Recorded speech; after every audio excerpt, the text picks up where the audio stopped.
अस्सलाम वालेकुम।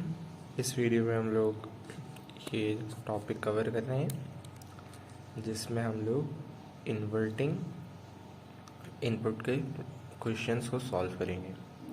अब यहाँ पर हमारे पास एक प्रॉब्लम गिवन है जिसमें हमारे पास इनपुट देखें कहाँ पर है, V1 पर, मतलब पिन हमारे पास कौन सी है, नेगेटिव वाली पिन 1। अब जब हमारे पास इस पिन पर इनपुट होता है तो हम लोग क्या बोलते हैं कि ये हमारे पास इन्वर्टिंग इनपुट है। तो हमारे पास इन्वर्टिंग कॉन्फ़िगरेशन का क्वेश्चन हमें मौजूद है और हम लोगों को फाइंड आउट करने के लिए क्या कहा है, V1, I1, I2, V0, IL, I0, GV, GI और GP। V1 हमें पता है ये रहा, V2 ये रहा, I1 हमारे पास जो रजिस्टर 1 से करंट जाएगा, I2 हमारे पास वो जो रजिस्टर 2 से करंट जाएगा, IL वो करंट जो लोड रजिस्टर से करंट जाएगा, I0 हमारे पास ये है जो आउटपुट करंट हमारे पास आ रहा है, और हमारे पास V0 तो हमें पता है कि V आउटपुट होता है। और ये सारे गेन हैं, ये वोल्टेज गेन, ये करंट गेन और ये पावर गेन। अब वोल्टेज गेन करेंगे तो V0 डिवाइड बाई VI, मतलब output voltage upon input voltage. Current में करेंगे तो output current divide by input current, और पावर में करेंगे तो output power divide by input power. अब सबसे पहले हम लोग क्या करेंगे, V1 फाइंड आउट कर लेते हैं। अब हम लोगों को पता है कि इन्वर्टिंग कॉन्फ़िगरेशन में हमने जो पिछली वीडियो देखी थी उसमें हम लोगों ने क्या देखा था कि जो इनपुट इस पिन पर होता है वही इनपुट इस पिन पर होता है। अब V2 देखें हमारे पास 0 है, तो वर्चुअल शॉर्ट सर्किट की वजह से V1 भी हमारे पास क्या हो जाएगा, 0। अगर ये चीज़ समझ नहीं आ रही तो आप लोग मेरी पिछली वीडियो देख सकते हैं, उसमें मैंने बताया था इन्वर्टिंग कॉन्फ़िगरेशन में शॉर्ट सर्किट की वजह से, वर्चुअल शॉर्ट सर्किट की वजह से इन दोनों पिनों पर इनपुट जो है, जो भी वोल्टेज होता है वो सेम होता है। अगर इधर 0 है तो इधर भी 0 होगा। तो V2 यहाँ पर 0 है, ग्राउंड हुआ है तो इसका मतलब है 0 है, तो V1 भी हमारे पास 0 होगा। तो मैं क्या लिख लूँगा कि V2 0 है तो V1 भी 0 हो गया। अब I1 निकाल लेते हैं। अब I1 निकालने के लिए नोड एनालिसिस, ये इस नोड का वोल्टेज माइनस इस नोड का voltage divided by resistance, 1 volt minus V1 divided by 1 kilo ohm, ये किसके बराबर हो जाएगा, I1। यहाँ से करंट आ रहा है तो इस नोड का वोल्टेज माइनस इस नोड का voltage divide by 1 kilo ohm, तो 1 volt minus V1 divide by 1 kilo ohm. अब V1 तो मुझे पता है 0 है तो मैंने 0 लिख दिया। अब I1 किसके बराबर आया हमारे पास, 1 मिली एम्पेयर, क्योंकि यहाँ पर किलो था, ऊपर जाके कितना हो जाएगा, मिली हो जाएगा। तो I1 हमारे पास आ गया 1 मिली एम्पेयर। अब I1 I2 के बराबर कैसे हुआ ये मैं बताता हूँ।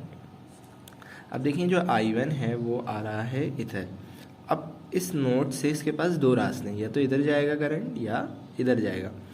अब I1 I2 के बराबर क्यों है, क्योंकि ये जो वोल्टेज यहाँ पर होगा वो 0 है, क्योंकि मैंने बताया कि वर्चुअल शॉर्ट सर्किट की वजह से यहाँ पर जो वोल्टेज होता है वो यहाँ पर भी होता है। तो इधर 0 है तो इधर भी 0 होगा, तो I1 जितना भी आ रहा है वो ऊपर चला जाएगा, वो I2 बन जाएगा। तो I1 बराबर हो गया I2 के, तो मैंने लिख दिया I1 बराबर है I2 के। I1 कितने के बराबर था, 1 मिली एम्पेयर, तो I2 भी हो गया 1 मिली एम्पेयर।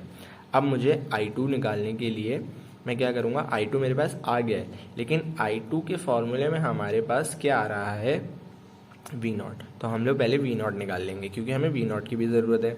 तो I2 का फॉर्मूला जो बनेगा वो क्या बनेगा, इस नोड का वोल्टेज माइनस इस नोड का वोल्टेज डिवाइडेड बाय 10 किलो। तो इस नोड पे क्या वोल्टेज है, V1, इस नोड पे क्या वोल्टेज है, V0 डिवाइडेड बाय 10, तो V1 minus V0 divided by 10, तो V1 minus V0 divided by 10। अब मुझे पता है V1 कितने के बराबर है, 0 minus V0 divided by 10 kilo. तो 10 किलो ओम इधर 1 मिली एम्पेयर से मल्टीप्लाई होगा तो कितना हो जाएगा, वोल्ट। तो V0 हमारे पास इसके बराबर हो गया 10 वोल्ट के। अब हम लोग लोड करंट निकालेंगे। लोड करंट निकालने के लिए हमारे पास क्या होता है, लोड करंट हम लोग देखेंगे कि पहले किस रजिस्टर से जा रहा है, इस रजिस्टर से जा रहा है, तो I का फॉर्मूला क्या होता है, वोल्टेज अपॉन रेजिस्टेंस। तो इस रेजिस्टेंस में से वोल्टेज कौन सी होगी, V0, तो V0 divided by 1 kilo ohm. तो IL का क्या फार्मूला बन गया, V0 divide by 1 kilo ohm. V0 मुझे पता है कितना है, माइनस का 10, तो माइनस का 10 लिख दिया, 1 किलो ओम है, ऊपर जाके मिली एम्पेयर कर देगा। तो जो लोड करंट आया वो कितना आया, माइनस का 10 मिली एम्पेयर। अब हम लोगों को क्या निकालना है, I0। अब I0 हमारे पास आउटपुट करंट है। I0 देखिए हमारे पास यहाँ है, I0 इस नोड पे इंटर हो रहा है, यहाँ से I2 इंटर हो रहा है, और ये जो करंट है ये वाला IL है, ये जो एरो बना हुआ है ये IL है। तो इस नोड पर करंट कितने इंटर हो रहे हैं, I0 और I2। बाहर कितने करंट जा रहे हैं, सिर्फ एक IL। तो I0 प्लस I2 is equals to IL। तो मैंने भी ये लिख दिया I0 प्लस I2 is equals to IL। अब हम लोगों को निकालना क्या था I0, तो I2 को उधर ले जाऊंगा, IL माइनस I2। IL हमारे पास किसके बराबर आया, 10 मिली एम्पेयर के, और I2 हमारे पास किसके बराबर आया था, 1 मिली एम्पेयर के। तो I0 किसके बराबर हो गया, माइनस 11 मिली एम्पेयर। तो हम लोगों ने V1 भी निकाल लिया, I1 भी, I2 भी, V0, IL और I0 सब निकाल। अब सिर्फ हमारे पास गेन बाकी हैं, वोल्टेज गेन, करंट गेन और पावर गेन। तो सबसे पहले हम लोग वोल्टेज गेन निकालेंगे। वोल्टेज गेन निकालने के लिए हमारे पास क्या फॉर्मूला होता है, output voltage divided by input voltage. तो आउटपुट वोल्टेज हमारे पास V0 कितना आया था -10, और V इनपुट हमारे पास कितना था 1। V इनपुट हमारे पास कितना 1 कैसे था, क्योंकि इनपुट हमारे पास ये था 1 वोल्ट, तो 1 वोल्ट लिख दिया। तो हमारे पास जो वोल्टेज गेन आ रहा है वो कितना आ रहा है -10। अब वोल्टेज गेन का हमारे पास वो नहीं होता है यूनिट, तो हम लोगों ने क्या लिख दिया, वोल्टेज अपॉन वोल्टेज। तो वोल्टेज से वोल्टेज कैंसिल हो जाएगा। अब करंट गेन निकालेंगे तो I0 अपॉन I1। अब लेकिन यहाँ पर IL क्यों है, क्योंकि हमारे पास लोड रेजिस्टेंस का हम लोग करंट देखेंगे, लोड रेजिस्टेंस वाला। अब हमारे पास IL और डिवाइड कौन सा होगा, इनपुट करंट I1, क्योंकि हमारे पास इनपुट पर सिर्फ एक ही करंट आ रहा है जो हमारे पास I1 है। तो IL divided by I1, minus का 10 मिली एम्पेयर डिवाइडेड बाय 1। तो आंसर क्या आ रहा है, माइनस का 10 एम्पेयर पर एम्पेयर। अब पावर, GP मतलब गेन पावर।